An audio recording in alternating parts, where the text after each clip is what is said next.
dari Prodi Manajemen Bisnis Syariah kelas A dengan NIM 2022 0501 03033. Baiklah, di sini saya akan membacakan tugas UAS soal esai dari materi kelompok 8 yang berjudul penerapan prinsip keadilan dan negosiasi kontrak murabahah. Baiklah, langsung saja pada soal pertama. Apa pengertian murabahah dan bagaimana prosesnya dalam konteks pembiayaan syariah? Jawabannya, murabahah adalah bentuk akad jual beli di mana penjual menjual barang kepada pembeli dengan harga pokok ditambah margin keuntungan yang telah disepakati. Dalam konteks pembiayaan syariah, proses murabahah dimulai dengan nasabah yang mengajukan permohonan untuk membeli suatu barang, misalnya rumah atau kendaraan, kepada bank syariah. Setelah permohonan diterima, bank melakukan analisis dan verifikasi untuk memastikan kelayakan nasabah. Setelah disetujui, bank akan membeli barang tersebut dari pemasok dan kemudian menawarkan barang itu kepada nasabah dengan harga yang mencakup margin keuntungan. Proses ini harus dilakukan dengan transparansi, di mana bank wajib menginformasikan harga pokok dan keuntungan yang diambil.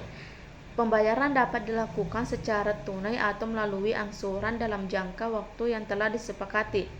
Selama periode pembayaran, nasabah memiliki hak untuk melakukan pembayaran lebih awal tanpa dikenakan denda, asalkan sesuai dengan ketentuan yang disepakati. Dengan demikian, murabahah berfungsi sebagai sarana untuk memenuhi kebutuhan finansial tanpa melanggar prinsip-prinsip syariah seperti larangan riba. Selanjutnya, soal yang kedua, apa pentingnya prinsip keadilan dalam transaksi murabahah dan bagaimana hal tersebut memengaruhi kepercayaan nasabah? Jawabannya yaitu prinsip keadilan dalam transaksi murabahah sangat penting karena menciptakan keseimbangan antara hak dan kewajiban kedua belah pihak, yaitu bank dan nasabah. Keadilan memastikan bahwa nasabah mendapatkan informasi yang jelas dan transparan mengenai harga, biaya, dan syarat-syarat lain yang terlibat dalam transaksi. Ketika nasabah merasa bahwa mereka diperlakukan secara adil, mereka akan lebih percaya kepada bank dan cenderung untuk melakukan transaksi lebih lanjut di masa depan. Keadilan juga berkontribusi terhadap reputasi bank di masyarakat.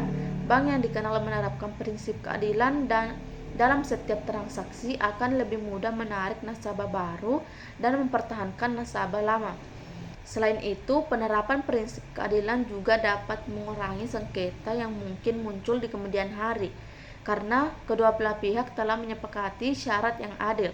Dengan demikian, keadilan dalam murabahah bukan hanya tentang memenuhi ketentuan hukum, tetapi juga tentang membangun hubungan yang saling menguntungkan dan berkelanjutan antara bank dan nasabah. Selanjutnya, soal yang ketiga, apa saja tantangan yang dihadapi oleh bank syariah dalam menerapkan prinsip keadilan dalam akad murabahah? Jawabannya, bank syariah menghadapi berbagai tantangan dalam menerapkan prinsip keadilan dalam akad murabahah. Salah satu tantangan utama adalah kurangnya pemahaman masyarakat tentang produk syariah yang seringkali menimbulkan skeptisisme. Hal ini dapat mengakibatkan ketidakpuasan nasabah jika mereka merasa tidak mendapatkan penjelasan yang memadai. Selain itu, ada kecenderungan untuk mengejar target keuntungan yang dapat mendorong staf bank untuk mengabaikan prinsip-prinsip keadilan demi pencapaian jangka pendek. Kendala lainnya ialah adanya tekanan dari pesaing yang mungkin menawarkan syarat yang lebih menguntungkan bagi nasabah, sehingga bank syariah terpaksa menyesuaikan kebijakan mereka untuk tetap kompetitif. Ketidakpastian ekonomi dan fluktuasi harga juga dapat menyulitkan bank dalam menentukan harga yang adil bagi nasabah. Selain itu, dalam beberapa kasus, terdapat praktik penipuan atau ketidakjujuran dari pihak tertentu yang dapat merusak kepercayaan nasabah. Untuk mengatasi tantangan ini, bank perlu memperkuat program edukasi dan transparansi, serta membangun budaya internal yang menekankan pentingnya etika dan keadilan dalam setiap transaksi. Baiklah, selanjutnya soal yang keempat, jelaskan bagaimana negosiasi dalam kontrak murabahah dapat dilakukan dengan cara yang etis dan adil? Jawabannya, negosiasi dalam kontrak murabaha dapat dilakukan secara etis dan adil dengan mematuhi beberapa prinsip dasar. Yang pertama itu, transparansi adalah kunci. Bank harus memberikan semua informasi yang relevan mengenai harga pokok dan margin keuntungan kepada nasabah. Kedua belah pihak harus terlibat secara aktif dalam proses negosiasi, di mana masing-masing memiliki kesempatan untuk mengemukakan pendapat dan kebutuhan mereka. Yang ketiga, negosiasi harus dilakukan dalam suasana yang tidak tertekan, sehingga kedua belah pihak merasa nyaman untuk berkomunikasi secara terbuka. Penting juga untuk menghindari manipulasi atau penipuan dalam proses negosiasi. Semua kesepakatan yang dicapai harus dicatat secara jelas dalam dokumen kontrak, dan kedua belah pihak harus menandatangani dengan pemahaman penuh tentang isi kontrak tersebut. Selain itu, bank dapat melatih karyawan mereka untuk berkomunikasi secara etis dan memperhatikan kepentingan nasabah. Dengan menerapkan prinsip-prinsip ini, negosiasi murabaha dapat berlangsung secara adil, menghasilkan kesepakatan yang saling menguntungkan, dan membangun kepercayaan antara bank dan nasabah.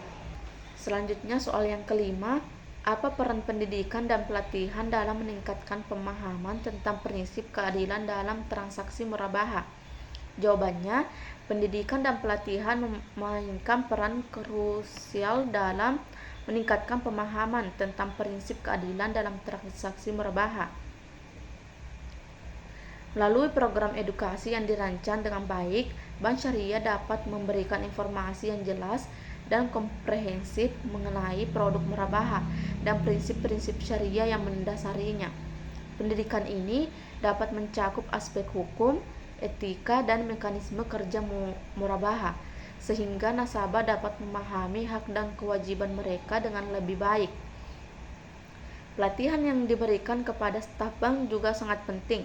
Karyawan yang tampil dan berpengetahuan akan lebih mampu menjelaskan produk kepada nasabah dan menangani pertanyaan atau kekhawatiran yang mungkin muncul. Selain itu, bank dapat menyelenggarakan seminar atau workshop untuk masyarakat luas, membedah isu-isu terkait keadilan dalam transaksi syariah. Dengan meningkatkan pemahaman di kalangan nasabah dan karyawan, bank dapat menciptakan lingkungan bisnis yang lebih transparan dan adil, yang pada akhirnya mendukung keberhasilan dan keberlanjutan transaksi murabaha. Selanjutnya, soal yang keenam, bagaimana prinsip keadilan dapat membantu mengurangi risiko sengketa dalam akad murabaha? Jawabannya, prinsip keadilan berperan penting dalam mengurangi risiko sengketa dalam akad murabaha dengan memastikan bahwa semua ketentuan transaksi dipahami dan disepakati oleh kedua belah pihak. Ketika bank dan nasabah berkomunikasi secara terbuka dan transparan, informasi mengenai harga dan biaya yang terlibat dapat disampaikan dengan jelas, sehingga meminimalkan kemungkinan terjadinya kesalahpahaman. Jika nasabah merasa bahwa mereka akan diperlakukan secara adil, mereka akan lebih cenderung untuk memenuhi kewajiban pembayaran tanpa menimbulkan konflik. Selain itu, penerapan prinsip keadilan menciptakan saluran komunikasi yang baik antara bank dan nasabah. Ketika masalah atau pertanyaan muncul, kedua belah pihak dapat dengan mudah berdiskusi untuk mencari solusi yang adil.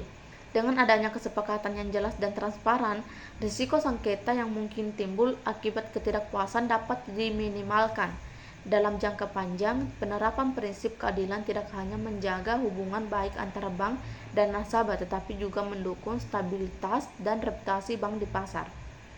Selanjutnya, soal yang ketujuh, bagaimana cara Bank Syariah dapat memastikan bahwa proses negosiasi dalam murabaha berlangsung secara adil? Jawabannya yaitu, Bank Syariah dapat memastikan bahwa proses negosiasi dalam murabaha berlangsung adil melalui beberapa langkah strategis. Pertama, penting untuk menyediakan informasi yang jelas dan lengkap mengenai syarat-syarat transaksi, termasuk harga pokok, margin keuntungan, dan biaya lainnya. Kedua, bank harus melibatkan nasabah secara aktif dalam proses negosiasi, memberi mereka kesempatan untuk mengajukan pertanyaan dan memberikan masukan. Ketiga, negosiasi harus dilakukan dalam suasana yang tidak tertekan, di mana kedua pihak merasa nyaman berbicara. Bank juga dapat mengadopsi kode etik yang menekankan pentingnya kejujuran dan integritas dalam semua transaksi. Selain itu, dokumentasi yang jelas mengenai kesepakatan yang dicapai selama negosiasi sangat penting untuk menghindari kesalahpahaman di kemudian hari. Dengan langkah-langkah ini, bank dapat menciptakan proses negosiasi yang adil, transparan, dan saling menguntungkan. Selanjutnya, soal yang ke-8, apa saja langkah-langkah yang dapat diambil untuk meningkatkan transparansi dalam akad murabahah? Jawabannya yaitu untuk meningkatkan transparansi dalam akad murabahah dapat diambil langkah-langkah. Yang pertama itu, bank harus menyediakan informasi yang jelas dan lengkap mengenai produk murabahah, termasuk syarat, biaya, dan margin keuntungan, baik melalui materi maupun platform digital. Yang kedua, penggunaan teknologi informasi dapat memudahkan akses nasabah terhadap informasi yang diperlukan, seperti melalui aplikasi mobile atau situs web yang user friendly.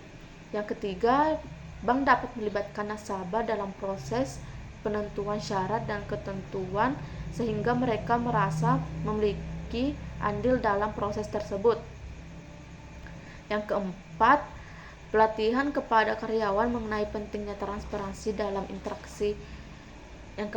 Pelatihan kepada karyawan mengenai pentingnya transparansi dalam interaksi dengan nasabah juga sangat penting untuk menciptakan budaya yang mendukung keterbukaan.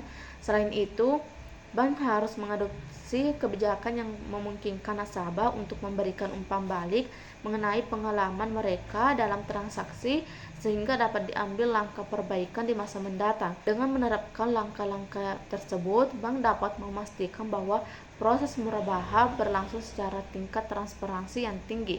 Selanjutnya, soal yang ke-9, bagaimana budaya lokal dapat mempengaruhi praktik murabahah di suatu daerah? Jawabannya, budaya lokal memainkan peran penting dalam memengaruhi praktik murabahah di suatu daerah.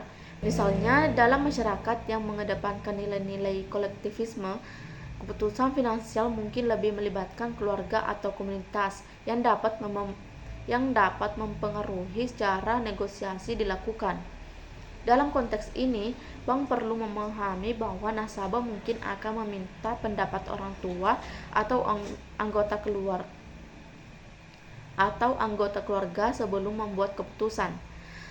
Sebaliknya, dalam budaya yang lebih individualistik, keputusan finansial cenderung diambil secara pribadi, yang mungkin mengarah pada pendekatan yang lebih agresif dalam negosiasi.